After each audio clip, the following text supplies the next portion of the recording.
오늘 이 시간 우리가 함께 나눌 하나님 말씀은 요한계시록 1장 9절에서부터 11절까지 기록되어 있는 본문의 말씀입니다. 우리가 지난 시간까지 함께 나눈 말씀은 이 계시록 말씀의 서론에 해당되는 부분이라고 할 수가 있고, 오늘부터 우리가 함께 나눌 말씀의 내용들은 계시록의 본론부에 해당되는 말씀이라고 할 수가 있습니다. 우리는 지난 시간 말씀에서 이 계시록의 말씀이 어떤 자들을 위해 쓰여진 말씀인지와 또한 어떤 자들에게 진정 그 가치를 바라는 말씀인지, 이 말씀이 어떤 자들에게 들려질 때 진정 이 말씀에 기록된 또 담겨져 있는 그 본래의 의도와 그 의미들이 온전한 기능을 발휘할 수 있는 것인지를 함께 생각해 보았던 것입니다. 이 말씀은 오늘 우리가 함께 나눌 말씀에 언급되고 있는 바와 같이 예수의 환난과 나라와 참음에 동참하는 자들을 위해 기록된 말씀입니다. 그러니 이 계시록의 말씀의 가치는 그와 같은 예수의 환난과 나라와 참음 가운데 있는 자들에게만 참된 유익이 있는 말씀이라는 것입니다. 하나님께서는 그러한 자들을 향하여 나는 알파와 오메가라, 이제도 있고 전에도 있었고 장차 올 자요 전능한 자라고 말씀하시며, 이제부터 내가 들려줄 이 말씀의 내용들이 반드시 속히 일어날 확실한 사건이라는 사실을 확증해 주시고, 그로 말미암아 예수를 믿는다라는 이유로, 그리스도인이란 이유로 감내해야지만 됐던 극심한 고난 가운데 있었던 당신의 자녀들을 향해 큰 위로와 소망을 주고자 하셨던 것입니다.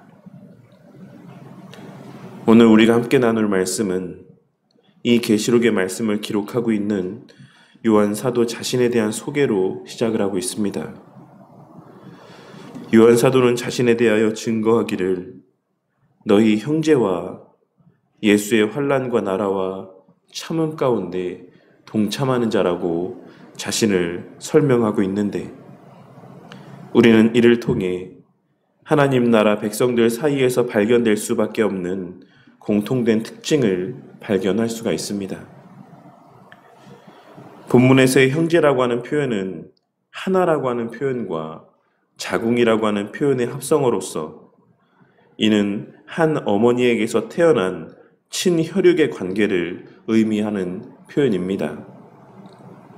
그러니 요한 사도는 자신도 이 계시록의 말씀을 지금 읽고 있는 소아시아 지역의 성도들과 마찬가지로 그리스도의 피로 말미암아 새롭게 거듭난 자라는 사실을 밝히고 있는 것입니다.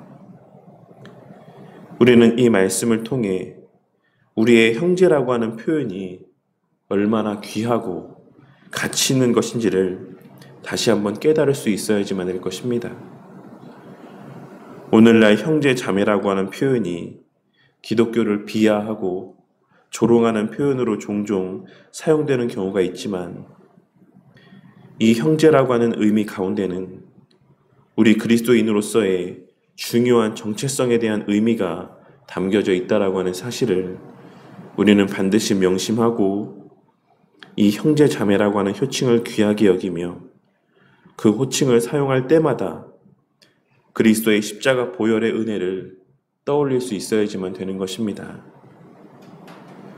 그리고 요한 사도는 자신을 가리켜 예수의 환난과 나라와 참음에 동참하는 자라고 설명을 하고 있는데, 우리는 이를 통해서 당시 이 계시록의 말씀을 받아 읽고 있는 성도들이 예수님의 받으신 고난과 같은 극심한 박해 가운데 있었다라는 사실을 확인할 수 있는 것입니다.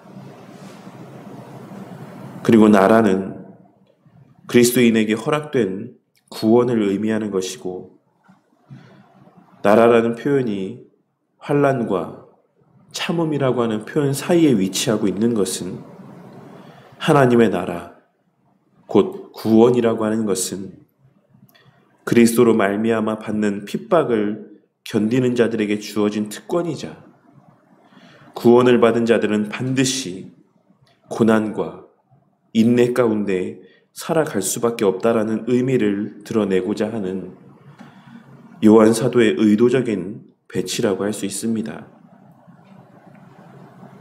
그리고 요한 사도는 그들이 받고 있는 그 특권적인 고난과 인내 가운데 함께하고 있는 자라고 자신을 소개하므로 지금 이 계시록의 말씀을 기록하고 있는 반모섬에서의 시간들이 자발적인 발걸음이 아닌 예수를 믿고 전함으로 인한 형벌로서의 시간이라는 사실 또한 은연중에 드러내 보이고 있는 것입니다. 그런데 요한 사도는 이 계시의 말씀을 받은 시기에 대해서 언급하기를 주의 날이라고 분명하게 그 때를 밝히 드러내고 있습니다. 그리고 이 주의 날이라고 하는 표현은 마지막 심판의 때를 의미하는 표현이 아닌 우리가 지금 오늘날 주일이라고 부르는 예수님의 부활하신 날을 의미하는 표현인 것입니다. 그리고 이 계시의 말씀이 주의 날에 요한 사도에게 들려진 것은 또한 요한 사도를 통해 이 계시록의 말씀이 들려진 그 때를 기록된 말씀 가운데 분명하게 언급하게 하신 이유는 하나님의 분명한 의도와 뜻이 담긴 것이라 할 수 있는 것입니다. 그리고 하나님께서는 요한 사도에게 이 계시의 말씀이 앞서도 언급했던 7 교회를 향한 말씀이라고 증거케 하심으로 이 계시록에 기록된 말씀의 내용들이 온 시대, 온 성도들을 향한 위로와 소망의 말씀이자 매 주일마다 되새겨져야 되는 귀한 말씀인 것을 분명하게 증거하고 있으신 것입니다. 우리는 오늘 말씀을 통해 어제도 언급했던 바와 같이 이 계시록에 기록된 말씀이 어떤 자들을 위한 말씀인지를 다시 한번 되새길 수 있어야지만 될 것입니다. 이 말씀은 이 땅을 천국으로 여기며 살아가는 자들에게는 아무런 의미가 없는 말씀인 것입니다. 그저 이 땅에서 조금 더 좋은 것을 먹고 조금 더 편하게 살고 조금 더 즐거운 삶을 누리기를 원하는,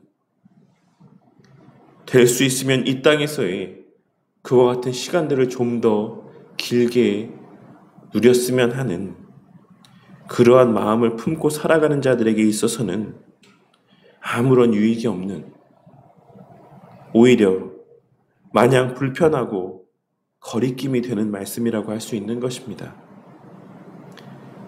하지만 하나님께서는 이 말씀을 의도적으로 주의 날에 요한 사도에게 들려주심으로 우리가 매 주일마다 함께 모여서 되새겨야 되는 것이 바로 이 계시록에 기록된 말씀의 내용인 것을, 이 계시록에 기록된 그 말씀의 핵심적인 가치라는 것을 우리 가운데 증거하고 있으신 것이며, 그렇게 우리는 이 계시록의 말씀 가운데 신약시대 그리스도인으로서의 삶을 살아가는 우리에게 필요한 모든 영적인 유익들이 이 계시록의 말씀 가운데 기록되어 있다라는 사실을, 풍성하게 담겨져 있다라는 사실을 짐작하고 예상할 수 있는 것입니다.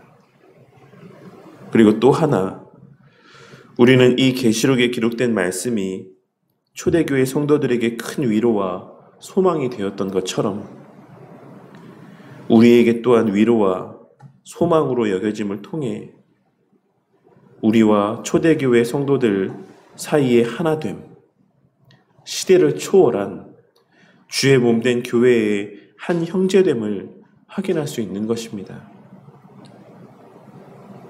그리고 이는 동시에 이 말씀이 우리에게 위로가 되지 않는다라고 한다면,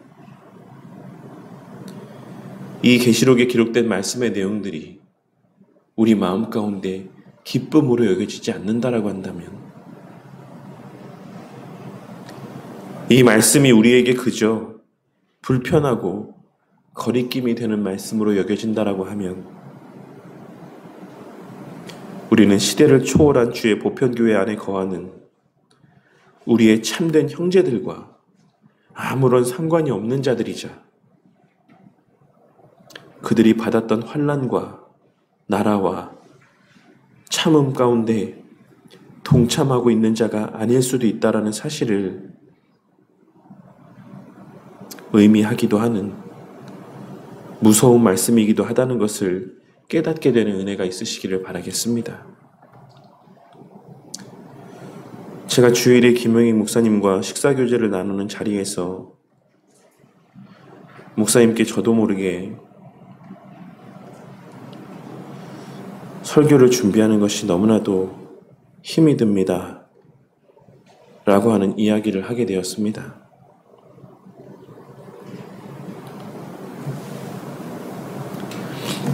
그러자 목사님께서는 자기도 그렇다며, 그래서 지금도 몸이 좋지 않고 은퇴할 나이가 되면 미련 없이 은퇴할 것이다 라고 말씀하시는 것을 듣게 되었습니다. 우리는 과거 우리 믿음의 선배들과 같은 고난 가운데 살아가고 있지는 않지만, 목사는 목사 나름대로 하나님의 말씀을 바르게 전하기 위해 주어진 생명과 기력을 소진하며 최선을 다해 말씀을 준비하고 그리스도인으로서의 삶을 살아가고 있는 것이고, 성도는 성도대로 그 들은 말씀대로 순종하며 살기 위해 주어진 생명과 기력을 다 소진해가며 끝까지 충성하는 삶을 살아야만 되는 것입니다. 그리고 우리의 제한된 능력과 연약한 본성 가운데 그렇게 주의 말씀을 온전히 준비하고 전하기 위해 애쓰는 것과 들은 말씀대로 순종하며 사는 것은 초대교회 성도들이 받았던 그 고난과 모양은 다를 수 있지만, 그렇게 바른 말씀을 준비하고 증거하며 그 들은 말씀대로 순종하며 살아가는 그 모든 삶의 과정들 가운데 우리가 감내해야지만 되는 그 고통의 크기라고 하는 것은 근본적으로 동일하다라고 할 수 있는 것입니다. 어떤 면에서는 우리의 신앙을 위협하는 수많은 유혹이 존재하는 오늘날 이 시대 속에서 우리의 시선을 주의 말씀과 하나님께만 고정하고 살아가는 것이, 그 안에서 우리의 하나님의 나라와 제사장으로서의 사명을 감당한다라고 하는 것이 어쩌면 더 힘든 일일 수도 있다라는 것입니다. 그런데 어떤 이들은 신앙생활하는 것이 마냥 즐겁기만 하다라고 이야기를 합니다. 예수 잘 믿고 신앙생활 열심히 하면 모든 것이 술술 다 잘 풀릴 것이다 라고 이야기를 합니다. 그런데 정말 그런 것이겠습니까? 우리 믿음의 선배들의 삶이 그러하였습니까? 우리 믿음의 선배들에게 있어 바른 신앙의 삶이라는 것은 우리의 육신적인 안목으로 보았을 때에는 너무나도 고통스러운 것이었고,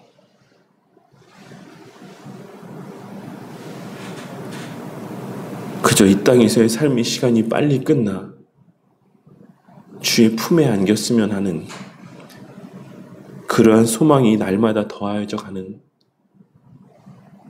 그러한 신앙의 여정이었다라는 사실을 우리는 잘 알고 있는 것입니다.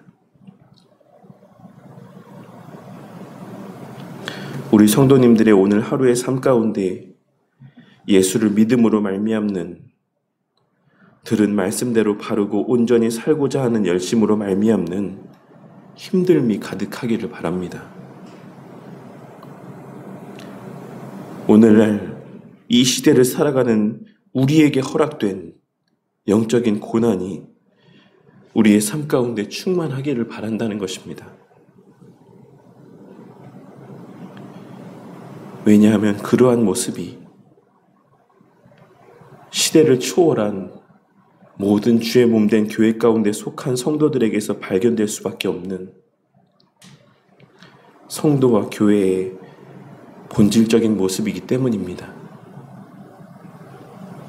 오늘 말씀을 통해 이 말씀이 누구를 향해 기록된 말씀인지를 다시 한번 되새기고 앞으로의 계속하여 함께 나누는 말씀들을 통해 우리가 주의 날마다 되새기며 위로를 받고 소망을 누려야 될 하나님의 약속이 무엇인지를 계속하여 깨닫게 되기를 바랍니다. 그리하여 모든 시대의 교회를 향해 주시는 이 위로와 소망의 말씀을 통한 그 은혜가 오늘 이 시대를 살아가는 우리에게 또한 매 주일마다 풍성히 증거되어지고 우리 또한 우리 신앙의 선배들이 받아들였던 그 위로와 소망을 동일하게 누리고 만끽하며 우리 주님 품에 안길 그 날을 소망하며 살아가게 되는 저와 우리 모두가 되기를 주님의 이름으로 간절히 축원합니다.